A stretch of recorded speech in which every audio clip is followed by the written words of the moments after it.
नमस्कार दोस्तों, G7 की इन दिनों काफी ज्यादा चर्चा है, जिसमें शिरकत करने के लिए भारत के प्रधानमंत्री नरेंद्र मोदी इटली पहुंचे हुए हैं।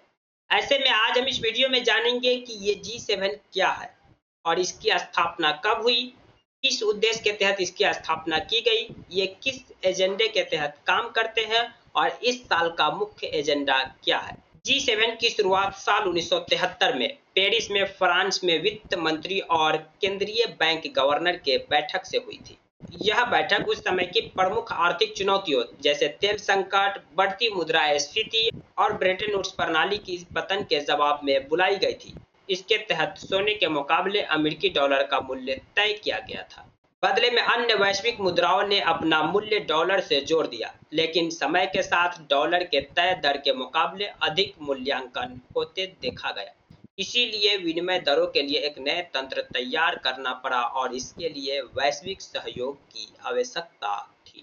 इस प्रकार एक मंच का विचार जन्म लिया, जहां प्रमुख औद्योगिक लोकतंत्र आम चुनौतियों का समाधान करने के लिए आर्थिक नीतियों का समन्वय कर सके।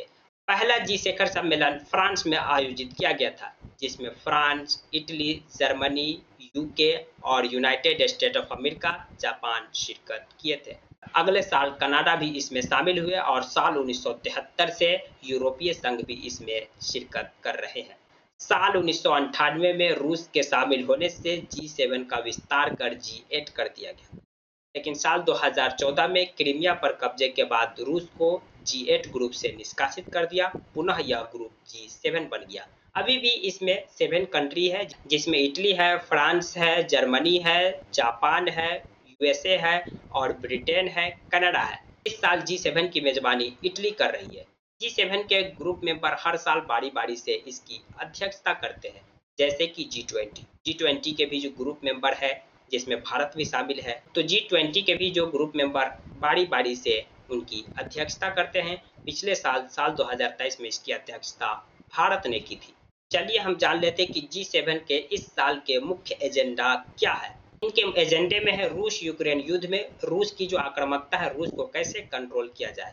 इसके लिए जो G7 वो पहले से रूस पर ढेरों सारे प्रतिबंध लगा चुके हैं और यहाँ तक कि रूस के अरबों डॉलर G7 ग्रुप फ्रीज कर दिए हैं। तो इस मीटिंग में यह फैसला लिया जाना है कि वो जो फ्रीज किए गए डॉलर है, उन पर जो ब्याज मिलेगा वो पैसा ऋण के तौर पर यूक्रेन को दिया जाएगा, ताकि वो युद्ध में स्टेबल रह सके।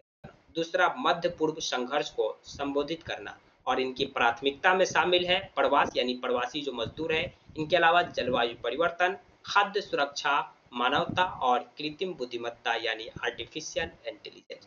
तो इस साल की यह मुख्य एजेंडे और मुख्य प्राथमिकता है।